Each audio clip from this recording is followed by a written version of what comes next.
Toluqsiz, to'liq o'ttira oliy maktabda o'qiyotgan o'g'avollar diqqat qilinglar.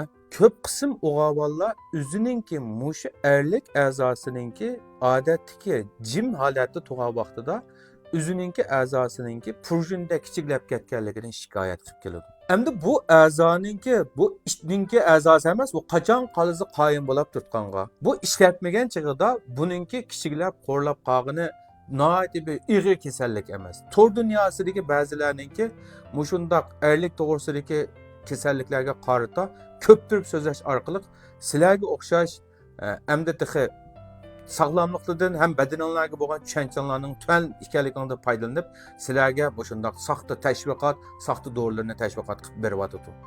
Biz bu yerda demoqchi bo'lganimiz bu ishlatmagan a'zo chog'ida buniki ozroq kichiklab qilishi yoki bo'lmasa prujindak ulab qilishi bu kasallik emas. Bu vaqt kelgan chog'ida, soati yetgan chog'ida normal qoyim bo'la olgan bo'lsa, buni kasallik demaymiz. Bu prujinda kichiklab ketibdi, va yo'qolib ketibdi, chigidakda qolibdi. Ammo do'ramda ishlating deb sizlar to'y qilmay turib, bu a'zolarga, bu nozik, nomuschan a'zolarga unda ko'p dorilarni, unda ko'p maylarni ishlatmang. Keyinchi bu sizlarningki o'sib yetilishinglar, urug' sifatinglarningki zo'r darajada tallab, pichak bo'lib ketishini keltirib chiqarib qo'yishi mumkin. Chunki erlarning tanosil a'zosi odatda quruq suvoq tursa, biz yaxshi deymiz. Ziyodinbek issiqlik maylarni issiqlardan ko'p qilib o'tish urug' sifatiningki tallab ketishi, hatto pichak bo'lib ketishiga keltirib chiqarib qo'ydi. Shunga fikrlarim kallanglarda aniq bo'lsin.